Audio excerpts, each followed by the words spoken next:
Okay, good afternoon. My name is Jennifer Gray, and I am the Public Services Coordinator for FSCJ's Library and Tutoring Services Department.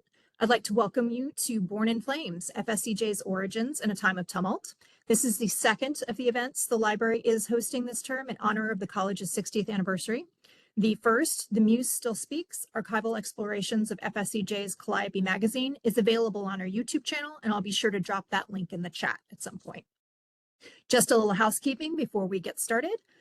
This event is being recorded, so all attendees have been force muted so we can avoid any awkward chewing noises or other interruptions. We will, however, have a Q&A session, so feel free to drop your questions in the chat as we go along, and we'll get to them at the end of the presentation. But today we are here to talk about beginnings.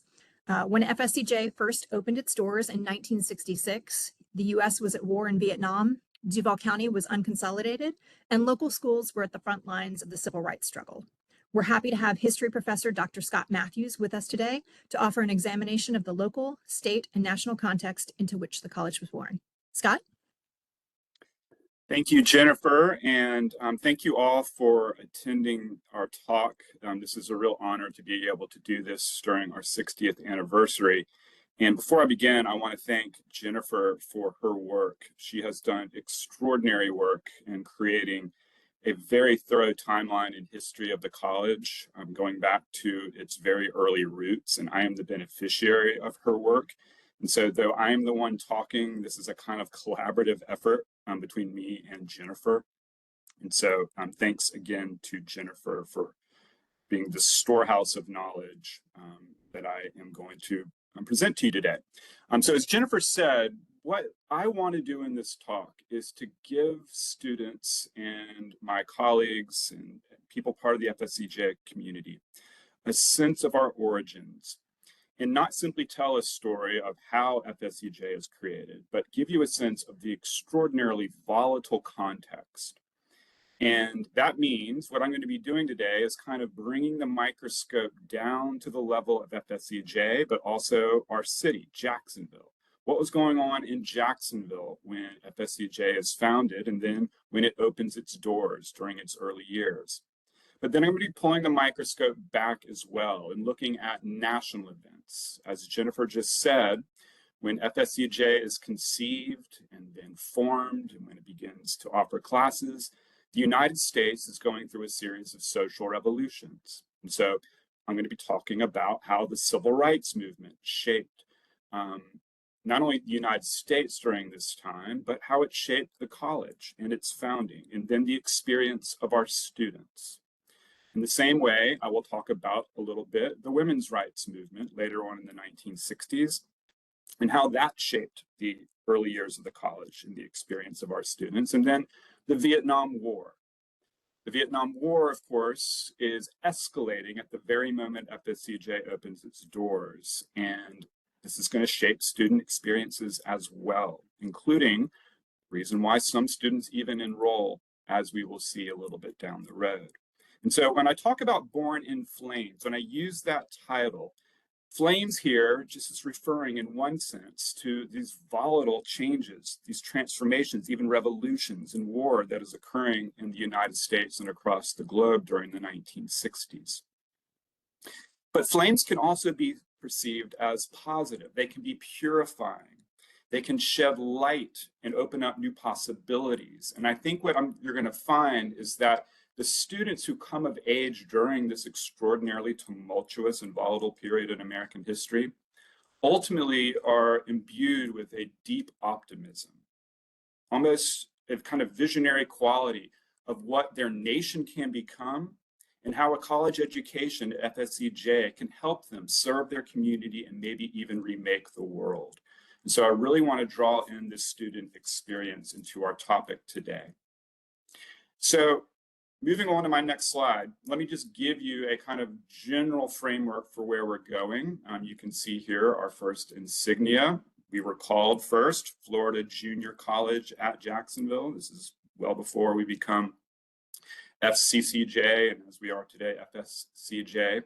And there are kind of two parts to the talk today. I'm going to be talking about our birth pangs. That is the struggle to get FSCJ off the ground. It was never a given but we were going to have a community college here in Jacksonville. And in fact, a lot of people did not want a community college for reasons that I'll explain. And then on top of that, birth pangs means just the extraordinary volatility in America in 1963, 1964, and up to 1965, when FSCJ finally is officially formed. And then in the second half of the talk, we're going to move into the section I'm calling Infancy and Idealism. 1966, so in the fall semester of 1966, we open our doors.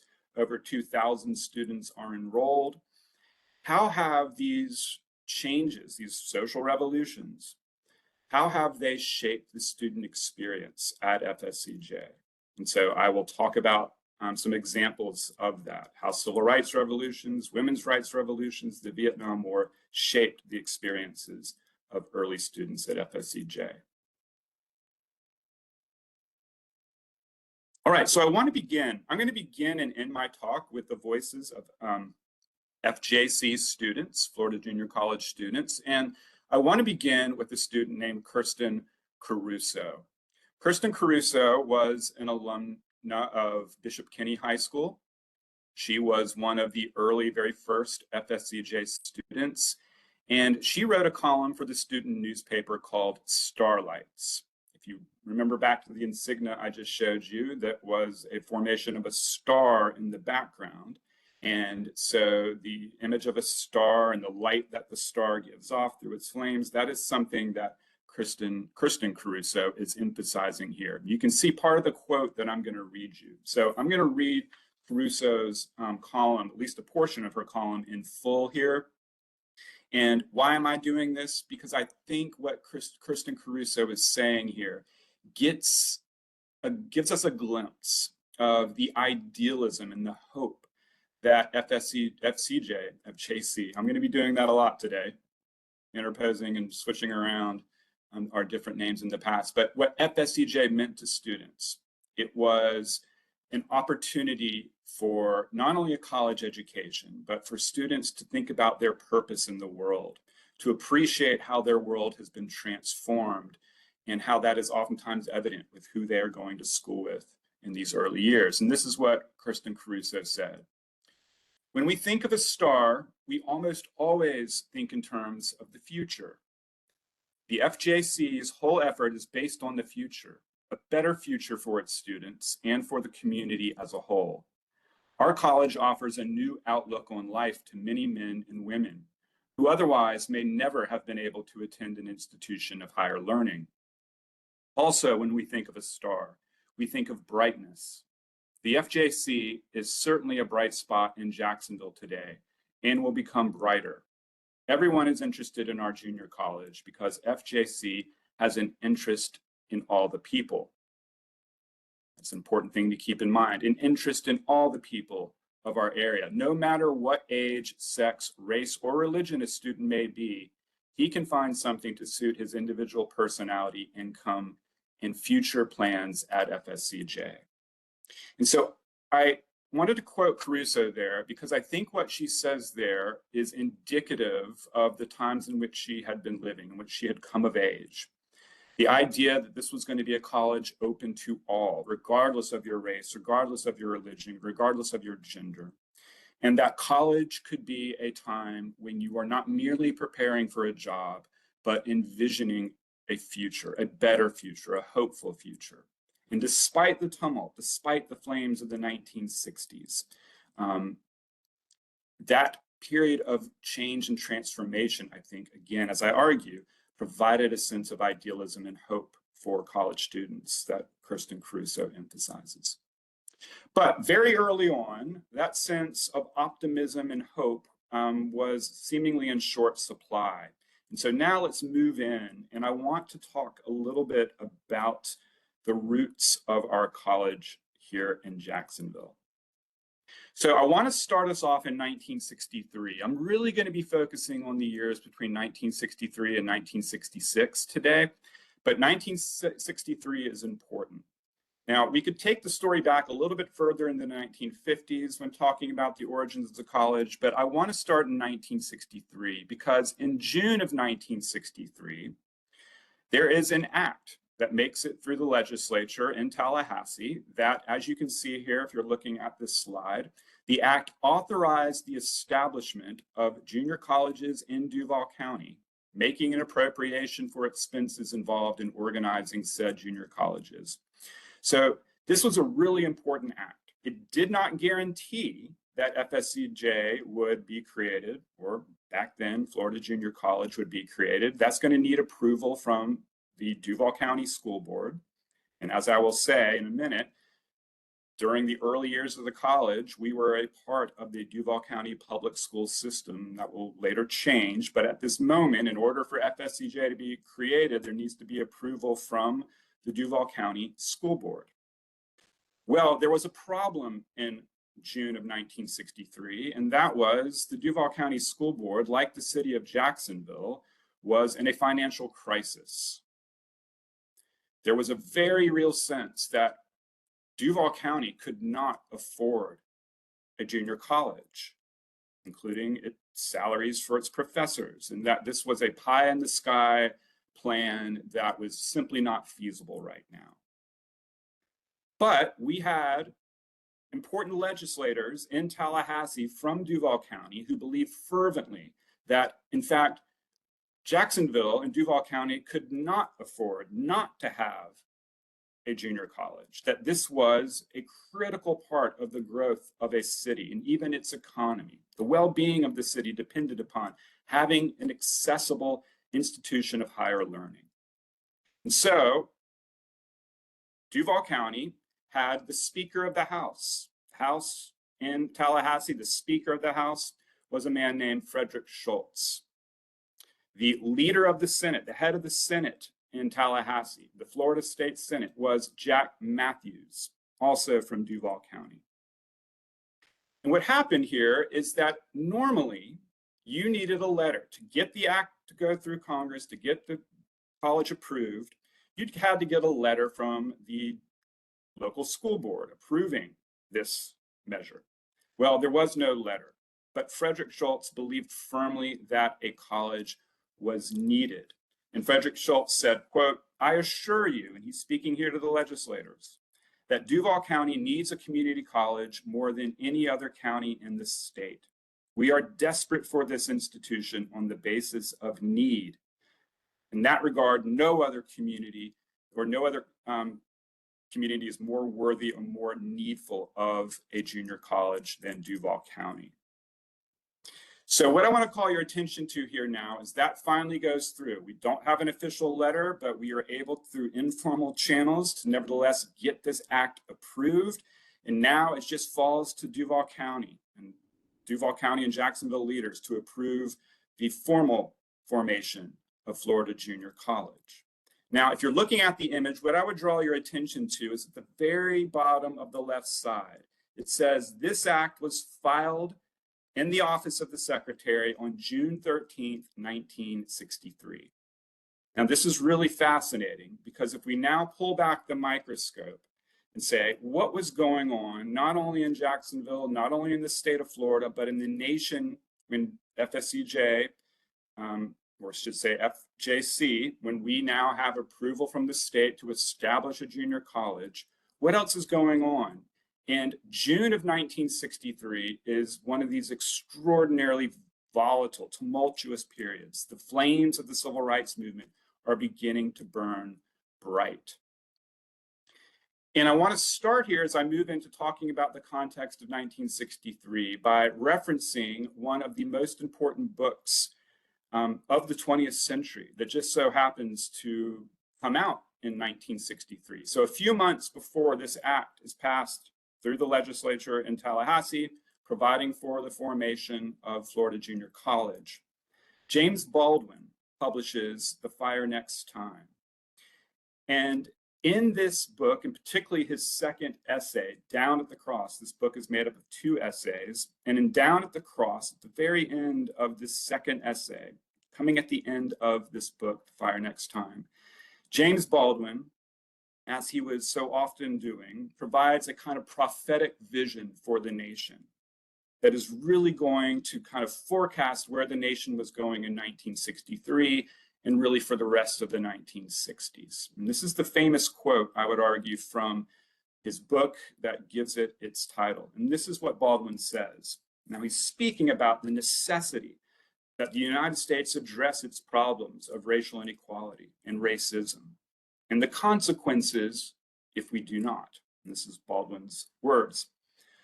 If we, and now I mean the relatively conscious whites and the relatively conscious blacks, who must, like lovers, insist on or create the consciousness of the others, do not falter in our duty now. We may be able, handful that we are, to end the racial nightmare and achieve our country and change the history of the world. If we do not dare everything, the fulfillment of that prophecy, recreated from the Bible in a song sung by the slave, is upon us. God gave Noah the rainbow sign, no more water, the fire next time. Baldwin's words, again, were prophetic, and it's important to note that future historians of the civil rights movement will eventually call 1963 the firestorm year. And I'm not going to talk about all the events that happened in 1963, but most famously, if you know anything about the civil rights movement, you perhaps have the images of Kelly Ingram Park in Birmingham, Alabama, where the Birmingham Fire Department turns water hoses on Black protesters, including Black children, where they unleash German shepherds on protesters. Later on in September of 1963, the 16th Street Baptist Church will be bombed by the Klan, killing 4 young Black girls. In 1963, Martin Luther King gives his famous I Have a Dream speech during the March on Washington. John F. Kennedy is assassinated in November of 1963. But in terms of FSCJ's founding, let me just give you a sense, again, what is going on. So remember, the act approving the potential formation of Florida Junior College, that goes through the Florida legislature on June 13th. So leading up to that day, this is what was going on in the civil rights movement, just an incredible series of events. So June 9th, I call your attention to the image in the top left. That is a woman named Fannie Lou Hamer, a Mississippi sharecropper who was eventually going to become one of the most eloquent and powerful voices for Black voting rights during the 1960s.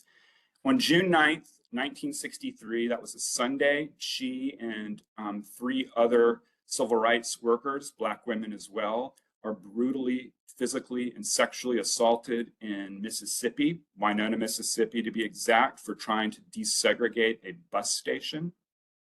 It would be a traumatizing event for Fannie Lou Hamer that she, in many ways, physically would never recover from. 2 days later, we now move to the top right. So June 11th, just 2 days before the Florida legislature approves the formation of Florida Junior College, George Wallace, Governor George Wallace, who you can kind of see there on the left, he famously stands in front of the doors of the registration building at the University of Alabama. He stares down the Attorney General of the United States of America, Nicholas Katzenbach, and says, "I will not allow Black students to be enrolled at the University of Alabama, and I don't care what the federal government says." This was theater. He will later relent in small measure, but this captured the imagination of America during this time. That night, June 11th, the night of June 11th, so a few hours after that confrontation between Wallace and Katzenbach in Tuscaloosa, President John F. Kennedy takes to the airwaves and gives a television broadcast in which he implores Congress to act, to pass a piece of civil rights legislation that is long overdue in American history. This is really the first time that you see a president using television to make an appeal to pass real civil rights legislation. So that's June 11th. And then the next day, June 12th, one of the major civil rights leaders of the 1960s, a man named Medgar Evers, the leader of the NAACP in Mississippi, he is assassinated. A white supremacist named Byron De La Beckwith shoots and kills Medgar Evers as he's exiting his car and entering his home in Jackson, Mississippi. This is shocking. It's one of the first and certainly not the only, major assassinations that is going to rock the civil rights movement and rock America during the 1960s. And so that is what is going on. That's the national context for the early seeds of FJC's founding. Okay, so though that piece of legislation goes through, the act goes through, it is approved by both the House and the Senate in Tallahassee, it is not yet a guarantee that FJC is actually going to be formed. You need approval, again, from the school board. You need support from the city. There are very real concerns, as I'm going to show in just a little bit, that Jacksonville is in no position, no financial position to have and support a junior college. But that didn't stop education leaders and civic leaders in Jacksonville from making strong appeals for why FJC was so critically important to the well-being of our city. And one of those men was a man named Frederick Kent. The Kent family has deep roots in the area. Frederick Kent was an attorney, but he was also chairman of the state junior college board for the state of Florida. And of course, as you'll see in a minute, he is going to be the namesake for our Kent campus. But in 1964, Frederick Kent makes this appeal. And he's sort of addressing the fact there's a lot of bad things going on in Jacksonville that are going to dissuade people from wanting a junior college. But he's trying to argue for why we need one. And this is what he said. And you see a portion of his quote here. I'm going to read a slightly longer portion. The major reason I wanted to get involved was that the education situation in Duval County was terrible. At first, bringing a junior college here was like taking an illegitimate child to a wedding reception. That is, it was just not something you did. It was a faux pas. It was a social miscue. Read the room. We're in bad straits. We do not need another expense, another burden coming our way. But, Kent said, the local schools were critically short on money. The high schools, as I'm going to show, were disaccredited in 1964. Kent goes on, the local school board didn't want the college because of the money problem. Business people figured it meant more taxes for them, so they didn't want the college. Average citizens weren't for it. They didn't even know what a community college was. Some school teachers said, yeah, we need a college here, but they felt there wasn't going to be enough money to pay them and the college professors too. So they didn't want a college either. But the board, and by which he means the State Junior College Board, but the Board of Control felt a community college was what Duval County needed more than anything else. There was so little in the way of higher education here in Jacksonville. Now, just very briefly, there was higher education in Jacksonville before FSCJ. Edward Waters University has its roots in 1866 after the Civil War and during Reconstruction. Jacksonville University had its roots going back to the 1930s, 1934 to be exact, but there was no UNF. UNF doesn't come along till 1972, and obviously there were no affordable two-year junior colleges for students. In addition to Frederick Kent, the state director of the State Division of Junior Colleges in Florida, James Wattenberger, also made an appeal for Duval County to finally approve the formation of a junior college. And this is what Wattenberger said. Duval and Nassau counties yesterday were bluntly told to make up their minds within the next 2 months if they want a joint junior college. Wattenberger said, I have often been asked if Duval County can afford a junior college, considering its financial plight. I can only answer that by saying Duval County cannot afford to have one. And Wattenberger's arguments were these. Duval County was the largest county in Florida without a public post-high school institution. So I'll say that again. Duval County was the only county in the state of Florida without a public post-high school institution. In addition to that, Wattenberger said, Duval County consistently ranked towards the bottom in the state average of the percentage of its high school graduates who went on to college. Only 44% of Duval County high school graduates went to school after high school. And so FJC would be a solution to that very low post high school attendance. Okay, but there were a lot of headwinds. There are fires burning, metaphorical, and as we're going to see, literal, in Jacksonville in 1964. And one of those fires, as has been alluded to, is the miserable state of public education in Duval County. This reaches a crescendo in December of 1964 when SACS, that might sound familiar to many of you, Southern Association of Colleges and Schools that provides accreditation to this day for FSCJ and other schools in our state, SACS disaccredited in December 1964 Duval County's public high schools. And why were they disaccredited? Well, you can see here, three main areas. There were other factors here involved, but funding. Duval County, once again, finds itself at the bottom of educational indicators. There were 67 counties. There are 67 counties in the state of Florida. In 1964, Duval County ranked number 67 in per pupil funding. So in the amount of funding students received from local areas, Duval County provided the least funding per pupil in the entire state of Florida. Now, when you zoomed out and you said, okay, how does that fit in nationally? Well, Duval County Public Schools was part of some of the 20 largest public school systems in the nation. And when you took all the 20 largest public schools in the nation, Duval County ranked the least in pure per pupil funding as well. So terrible funding, which then leads into other issues. Low teacher salaries. Duval County ranked last among Florida counties in terms of how much it paid its teachers, last amongst the 10 largest counties in the state. That meant there was a lot of teacher turnover. That meant teachers were working more than one job frequently. That meant high levels of burnout. That had a devastating effect on the quality of education oftentimes. Large class sizes, inadequate resources. Now, this is important to note.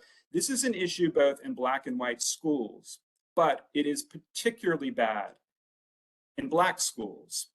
And as a response, so if you can imagine, my mom, for instance, in the 1960s, while this was going on, attended what is today Riverside High School, which was then Robert E. Lee. And there were even infrastructure problems at Robert E. Lee. There were teacher turnover problems. There were resources problems. So at Robert E. Lee, which was back then one of the better or more elite Duval County public schools, exclusively white, if that was a problem then at a white public school like Lee, you better believe it was even worse at Duval County's Black public schools. We still are a segregated school system during this time. Well, this leads to, in 1964, thousands of Black students walking out of public schools, staying home from public schools. And this was a coordinated campaign. A civil rights leader, the president of the local NAACP in Jacksonville, a man named Rutledge Pearson, encouraged students to walk out, not attend school. And why? Every time a student was absent from school, the school lost a little over $2 a day in funding.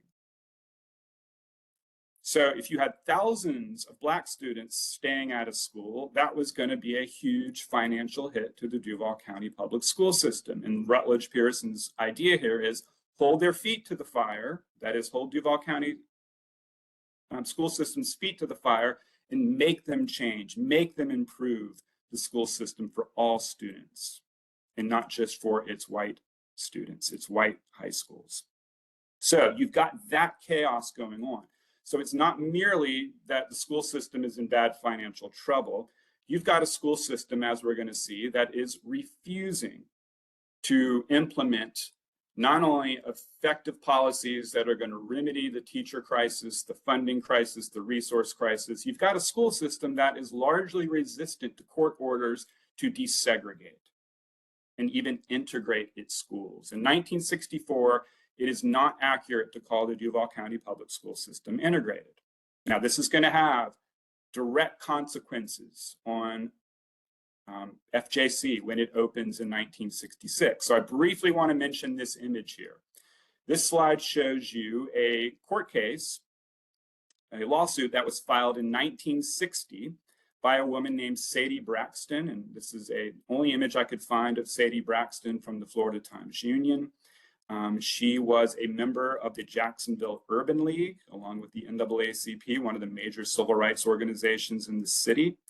She was also a PTA mother. She was the mother of 2 Duval County school students, and she was brave enough to sign on and file a lawsuit forcing the Duval County public school system to basically desegregate.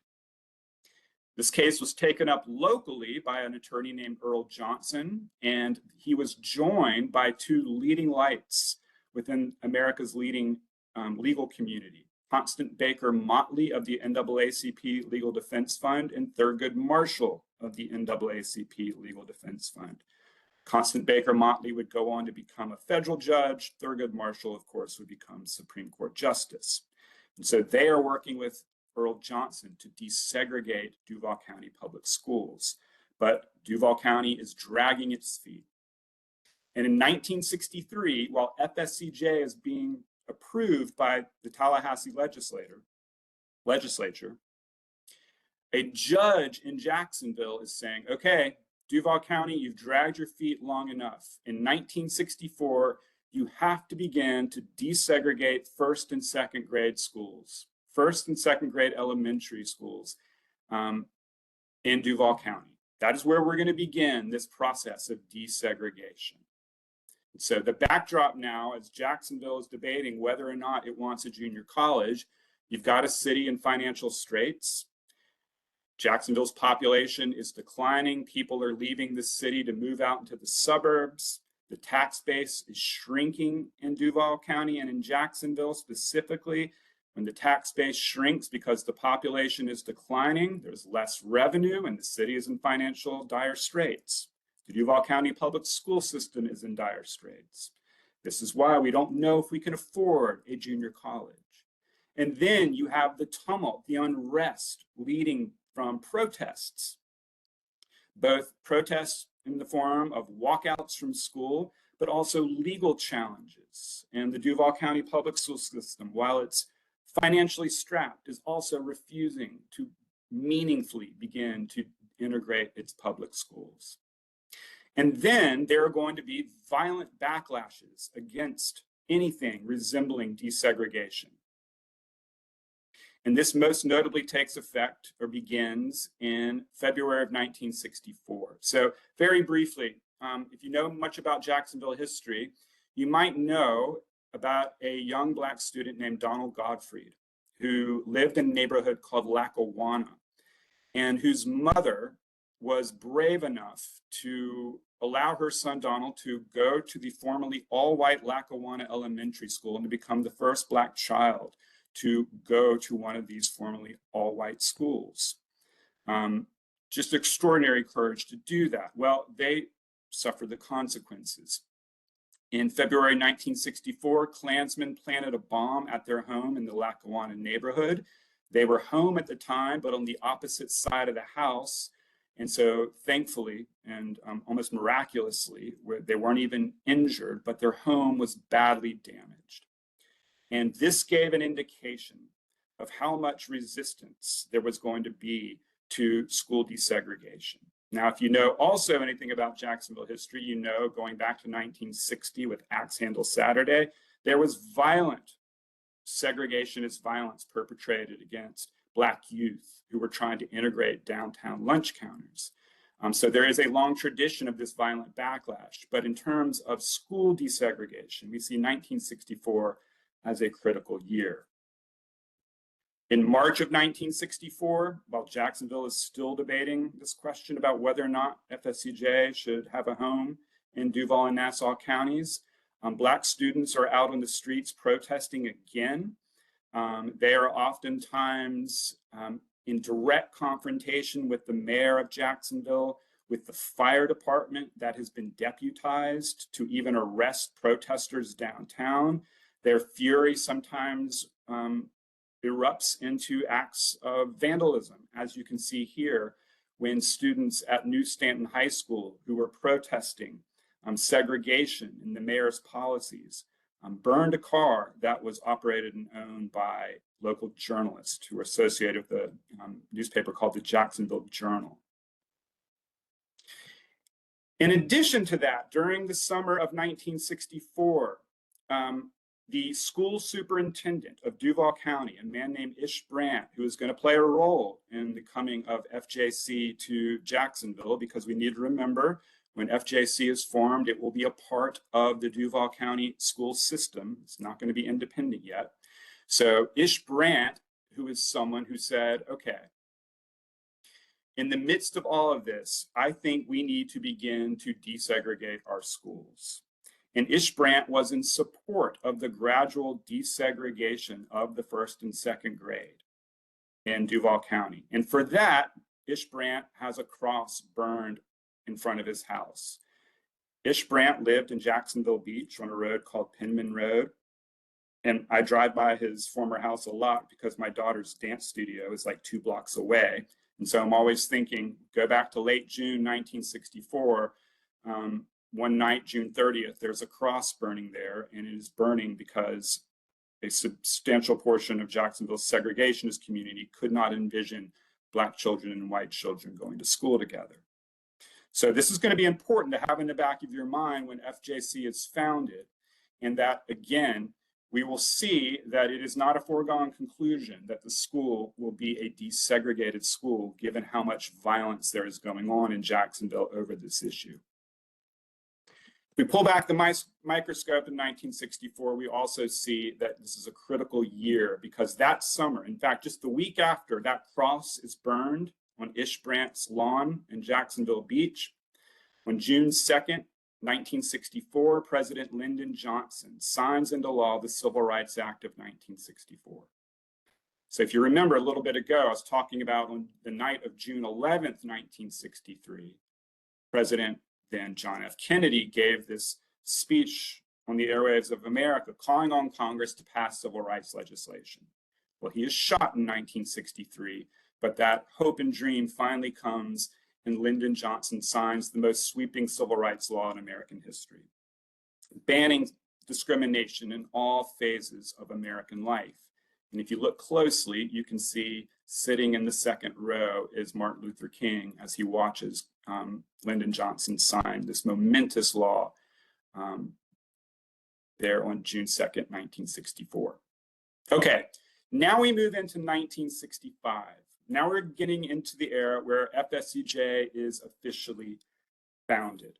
So in March of 1965, March 30th to be exact, FSCJ receives the go-ahead from the State Board of Education to found and establish Florida Junior College. Finally, Duval County has approved. They get the go-ahead now from the State Board of Education, and FSCJ is formed. We are not going to open our doors to students until the following year, but this is really kind of our founding date, 1965. And this is going to be our first campus, what becomes known as the Flagler campus, the former South Jacksonville Elementary School at 1450 Flagler Avenue, and this is basically kind of San Marco area. This is a campus that will eventually accommodate upwards of 1,000 students. And so when we are formed, our campuses looked a little different than they do now. When we open in 1966, we'll have a second campus, and this is known as the Cumberland campus, and later the Kent campus. Why the Cumberland campus? This was originally known as the Cumberland Housing Project for naval families. After World War II, there was a major housing crisis in Jacksonville because of returning servicemen. We were a military town. There was a housing shortage, and so housing projects were formed for veterans, and the Cumberland Housing Project was one of those. Well, by 1966, it's really no longer in use, And so FJC takes ownership of it, and some classes are held here. And of course, later the Kent campus will expand substantially. But at the time, the Cumberland campus held about 500 students. So as FJC is now officially formed, as we move into 1965, the civil rights movement, both nationally and locally, is going to reach an even higher fever pitch. And so let's move into 1965, and then we're going to finish up here in 1966. So in 1965, February of 1965, so basically a month before FSCJ is finally formed, it has its approval and it's formed, Malcolm X is assassinated. So another major and tragic assassination for the civil rights movement. He is assassinated in New York City by rival members of the Nation of Islam, and this is a major blow for the civil rights movement and for Malcolm X's cause. We're going to talk about Black Power here in just a little bit, but for many African Americans hungry for a new vision, a new language, a new sense of pride, to have Malcolm X assassinated was a major blow. In addition to that, just a few weeks later, and just a few weeks before FJC, I'm going to get it right, before FJC is officially founded, in the early part of March 1965, there are two other major events with massive historical importance. First off, March 7th, Sunday, March 7th, 1965. This is known as Bloody Sunday in American history. And this was when civil rights groups such as the Student Nonviolent Coordinating Committee, SNCC or SNCC, the NAACP, organized a march, the SCLC, the Southern Christian Leadership Conference, organized a march marching from Selma, Alabama to Montgomery, Alabama. And their point was to draw attention to the denial of voting rights for Black citizens in America, in Alabama, but for America as a whole. Interestingly, today, there were oral arguments at the Supreme Court over the Voting Rights Act of 1965, which comes out of these marches in Alabama in 1965. There's a very real chance the Voting Rights Act of 1965 might be further overturned in coming months. And, well, what are the origins of that momentous piece of legislation? Well, it goes back to these marches. And you can see here in the foreground a young man named John Lewis being beaten by an Alabama State Highway patrolman. Lewis will survive, but will be badly injured. And of course, Lewis will go on to be a member of the House of Representatives from Georgia, a major voice for the civil rights movement and its legacy in Congress for many years. The following day, so on Monday, March 8th, the United States sends over the first Marines to Vietnam. And they arrive at Da Nang in Vietnam. And so this is a sign of a major escalation. There has already been growing bombing raids on North Vietnam. And so now we are increasingly ratcheting up our troop commitments in Vietnam. And this will continue into 1966, 1967, 1968. And this is going to have direct consequences as well for our students, as I will explain in a little bit. So keeping in mind here, that backdrop is going to be important as we move into the founding of FSCJ. In addition, we have the Voting Rights Act of 1965 passing through Congress, as I already said, as a result of those marches in 1965. Move in locally. So locally, what is going on in Jacksonville the year FSCJ is officially formed? Well, in Jacksonville, in January of 1965, there is a plan, and the plan is to formally consolidate city and county governments in Jacksonville. The plan is, well, Jacksonville is suffering through a financial crisis. Our public schools are in near ruin, and the city needed to solve its financial crisis. How do you do that? Well, one way to do that, they said, was to create more efficient government. How do you create more efficient government? You link city and county governments. You bring them together. And this would be a way to solve the financial crisis, increase the tax base, resolve the problem of inefficient government. So that is going on at the very same time that Jacksonville is beginning to create Florida Junior College. At the very same time, Jacksonville is still in the grips of massive civil rights protest and counter-protest, and segregationist backlash. Crosses continue to burn. In October of 1965, a 6-foot cross stuffed with ammunition is set ablaze along a highway in a black section of the city. In addition to that, later on in 1965, the NAACP is not only protesting poor conditions in public schools, they are marching on City Hall. They are marching for better jobs in Jacksonville. They are marching for slum clearance, better housing conditions. The NAACP is advocating for a Black presence on city policy-making boards. They want to desegregate the police force. In early 1965, the police force in Jacksonville remains effectively segregated. And they want to end biased news coverage of the Black community, particularly in the Florida Times Union.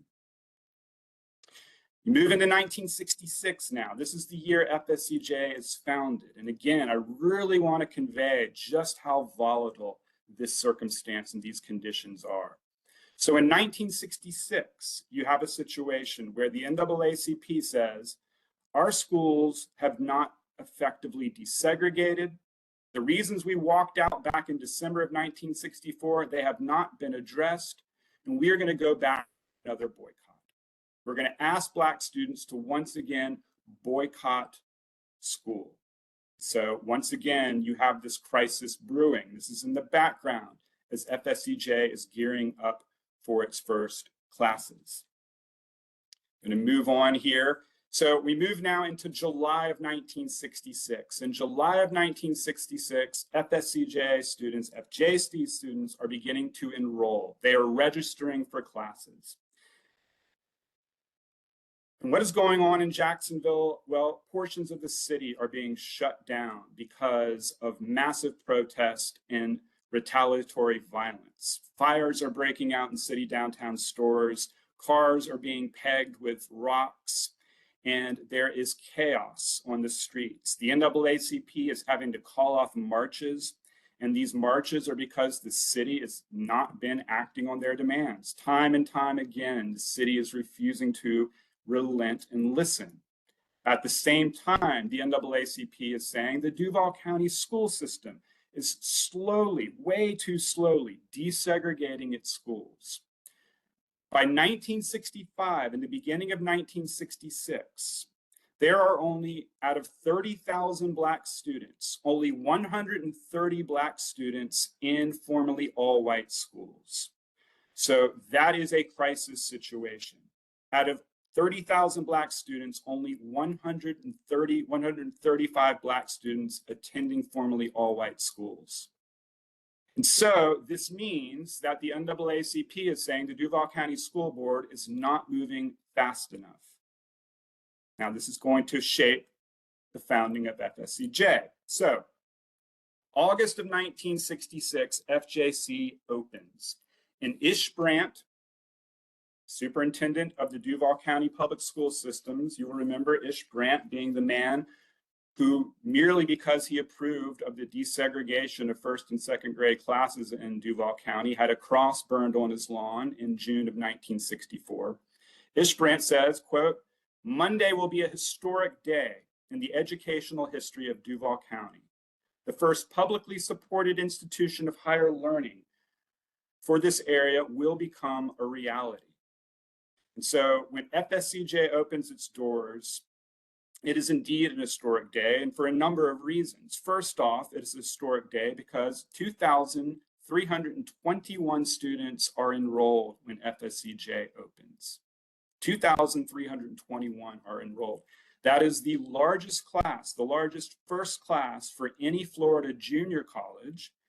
And maybe Jennifer will correct me if I'm wrong, but I believe it is also the largest class for any junior college in the nation, showing the hunger that young people had in Jacksonville to have the opportunity to attend a junior college.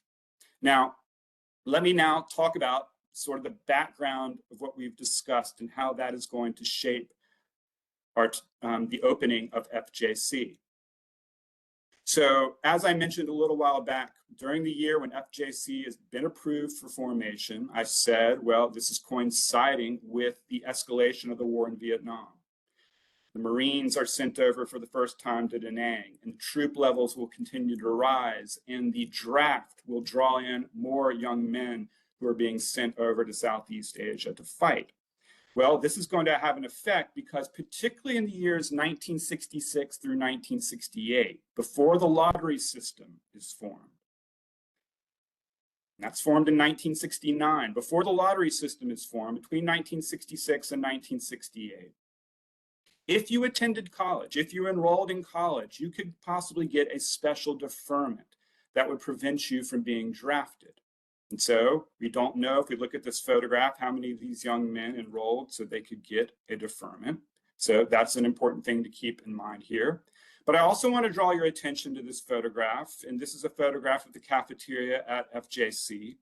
And you can see here that what we know is that while FJC did not open its doors as a segregated institution, let's say it opened its doors back in the early 1960s and not 1966. Well, it would have been a segregated institution, but it opens its doors in 1966. And so there are Black students who attend, and you can see that here. I find this photograph really interesting because if you look at the students at the table, they're all white. It appears this Black student is looking at them, but he's walking by. Now, we don't know if he wasn't welcome or if he was just simply walking by, but that gives you a sense of the dynamics at play, as does this image, a classroom image. You can see FJC students here. You see a Black student sitting next to a white student. So women students sitting together from different races. That is a legacy of the changes that have been going on nationally and locally because of the civil rights movement. In addition to this, when FJC opens, other phases of the civil rights movement are beginning to take hold. The Black Power movement. The phrase Black Power is first uttered by this man, Stokely Carmichael, who later becomes known as Kwame Ture. It is first uttered by Kwame Ture, then known as Stokely Carmichael, in June of 1966. So 2 months before FJC opens, Black Power is increasingly the rallying cry of the civil rights movement. Well, how does that shape the experience of students at FJC? Well, 2 years later, in 1968, the Afro-American Student League is formed. And the purpose of this league was to emphasize the unique identity for the African American, an identity, quote, molded out of growing awareness of his background, the culture and language of his ancestors, and himself. This pride in being Black, in Black history, in Black roots in Africa. This is going to be a phase of the movement that emphasizes culture and not simply constitutional rights. And that is already filtered into the student experience at FJC. A few years later, in 1971, FJC will offer its first African American history courses, and that absolutely flows out of the Black Power movement. But you might have noticed when the Afro-American Student League referred to itself, it was using male pronouns. Well, this was going to be a challenge. In the very same month that Stokely Carmichael, Kwame Ture, uses the language of Black Power, the perhaps most important feminist organization, or at least the most visible feminist organization of the 1960s during the women's rights movement, the National Organization for Women, or NOW, is formed. And so that is also formed 2 months before FJC opens, and that too will have consequences for FJC students. And this takes the form of a group known as the Women's Organization on the March for Education Now, the acronym being WOMEN. This group was not a radical feminist group by any stretch. It'd be even a stretch to call them a women's rights organization, but their emphasis on education for women, particularly older women returning to college or maybe going to college for the first time, was a real sense that women had unique issues that might shape their educational experiences, and there needed to be resources for women. You can see in this image here that the women are really emphasizing, again, mutual support, helping women transition from their lives maybe as mothers into becoming college students, providing resources, providing support. This will later evolve into what becomes known as the Center for the Continuing Education of Women, and that later is just known briefly as the Women's Center that is later formed at FSCJ in 1974. And this is what Director Roseanne Hartwell said about their group. We try to help women meet whatever needs they have, whether it's going back to school, to work, or doing volunteer work. The center is a community-oriented program designed to prepare women for roles as contributing independent members of society. All right, we finish here, and I began my talk by quoting an FSCJ student, and I want to end my talk by quoting a FSCJ, or again, FJC student, and this student is John Lewis. He was the Student Government Association president, so basically president of his class. And you have a portion of John Lewis's commencement address here. He was asked to give the commencement address in 1969. So I want to read his quote in full because I think he does a really eloquent job of kind of tying together my arguments today, or at least my points about how the local, national, and even international context shaped the founding of FSCJ and the experience of its first students. And this is what John Lewis said. We were born in what is perhaps the most crucial time in our history, facing problems including nuclear war, Vietnam, racial unrest, a breakdown in respect for law and order, and citizen apathy. We must face each problem. We must take a new interest in running our schools and communities. Interest in self and material wealth must be replaced by interest in our country. In the last 2 years, we have taken part in a great new learning experience. We have been parts of a pioneering school and among the first pioneering students. Our students were faced with many challenges, and they met those challenges victoriously. Now, when John Lewis says challenges, I think it is important to recognize that these were challenges not only of being the first students at a brand new college, but also the challenges of being students and having coming of age in a county that ranked at the very bottom in terms of public school funding. The challenges, if you were a Black student, of growing up in a nation that was reluctant to grant equal civil rights, and in Duval County, to provide the basic necessities of a public education and a basic voice in how city government was run. These were challenges that were, of course, having to do with a bloody war that was being fought in Vietnam that will eventually take the lives of nearly 60,000 soldiers. And so I often tell my students, you think you're living through tumultuous times in the 2020s? It is nothing like what the youth lived through in the 1960s. And they carried with them this sense of hope and optimism. And I would argue too, FJC gave them that voice, gave them that sense of hope and optimism. And so the words of Frederick Kent, the words of James Wattenberger about how badly Duval County needed FSCJ were absolutely true and prophetic. The school changed the lives of the young people in the 1960s and continues to change the lives of young people today. Thank you very much. All right, thank you very much, Scott, and fantastic job trying to navigate the acronym changes and keep them accurate. That'll haunt me for a very, very long time. I never get it right, so don't worry about it. Okay, we've already got a few questions in the chat. If anybody else has any questions, please go ahead and start putting them in the now, but I'll start off. And I think we have one that was first just asking for a clarification because they didn't quite hear you. So what year was it that Duval County started to desegregate their schools again? Was it 1960? 1964. So 1964. So Duval County, Sadie Braxton and the NAACP files suit in Duval County against Duval County's still segregated school system in December of 1960. It is not until 1964 that the first and second grades are desegregated. Okay, perfect. Thank you so much. We have another question, which is asking if some of the pushback about bringing FJC into being was an issue not just of money, but about whether or not it would or should open as a racially integrated institution. That's a really good question. And you may have some information, Jennifer, about that I don't. Yeah. What I would say is that while it is possible, it is not something that was ever talked about in the press openly.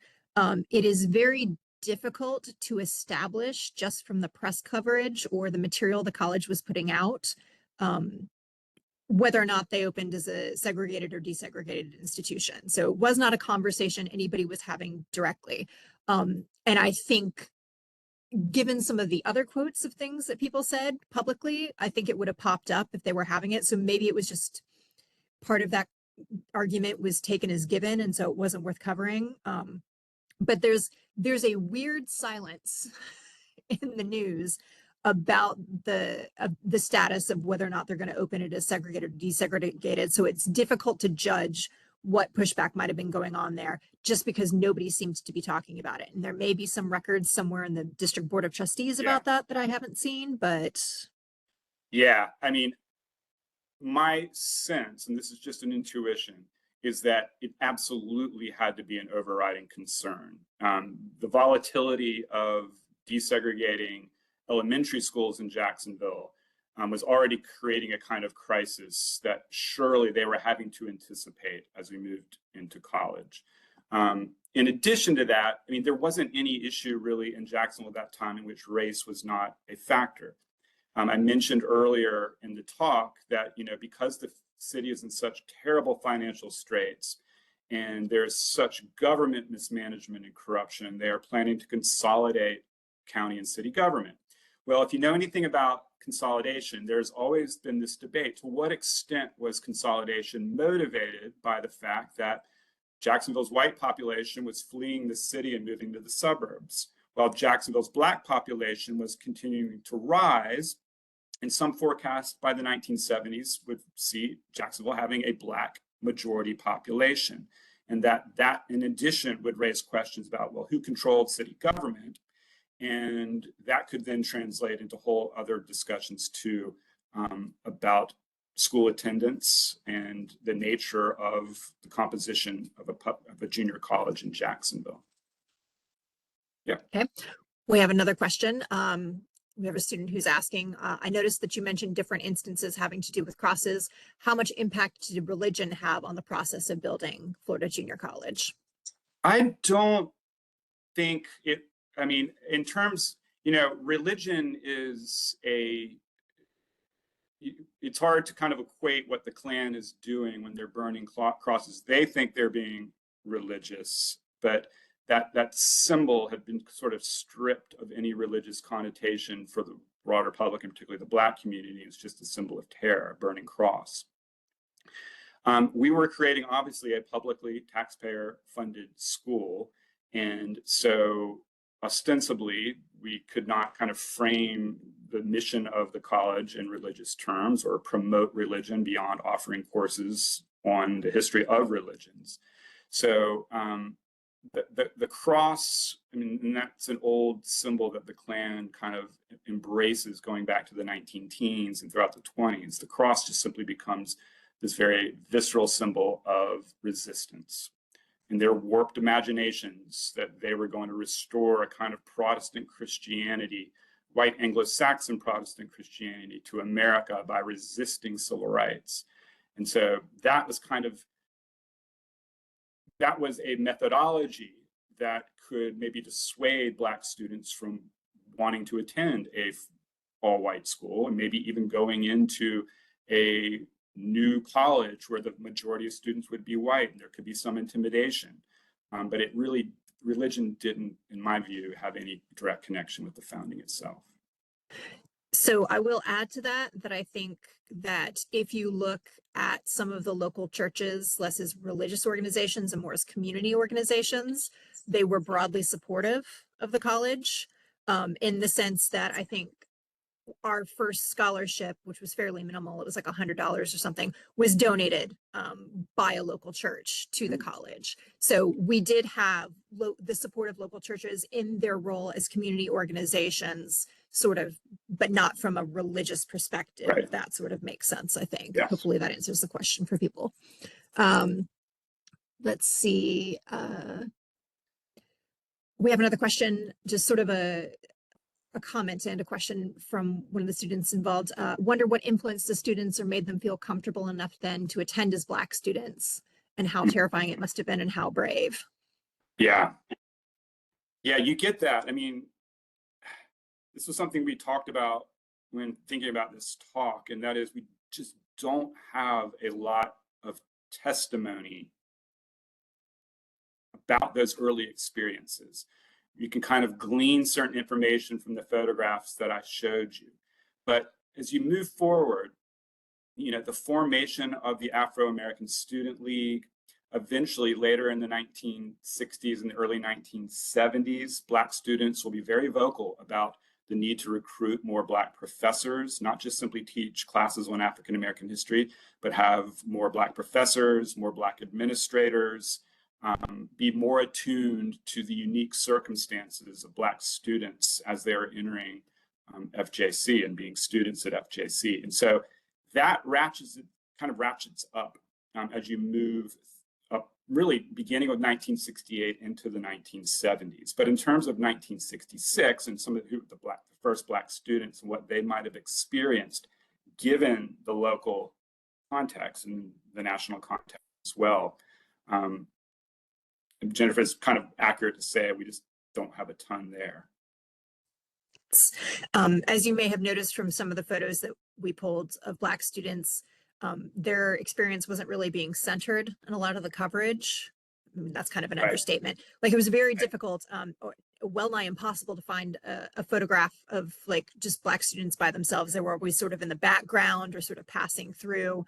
And so similarly, the writing about them was just not there. We do have a little bit of commentary from students, I think, who come a little bit later, but not at the actual opening. So I think I have an interview with some, the president of the first, when they called it the Black Student Union, I think they started calling it that in the early 70s. Like, he had some comments about it, but his experience was later and was largely centered around North Campus after that had been created, which was a different vibe than 66 on Flagler or Cumberland campus. Yeah. All right. So we have another question, which is, what year did FJC start offering African American Studies courses, and what was the content slant? Was it Afrocentric, or just historical? And do you want me to take that, or do you? Yeah, I mean, go for it. So I have to look. I've got my handy dandy spreadsheet. So if I'm staring off the side of the screen, that's why. 1971 in the fall, they started offering Afro-American history and culture. And offering those classes was actually the result of negotiations with Black students who had met with the president of the college and complained about the lack of content that was available to them. And let's see, they seem to have launched with its sections of African American history and culture to 1877 and 1877 to present, which is sort of similar to the Black history courses we offer today. And they kind of refer to that as their Black Studies program, which kind of seems like a bit of an overstatement a little bit, but was at least a step forward. And then they have a culture and survey class that they add within the next couple of years.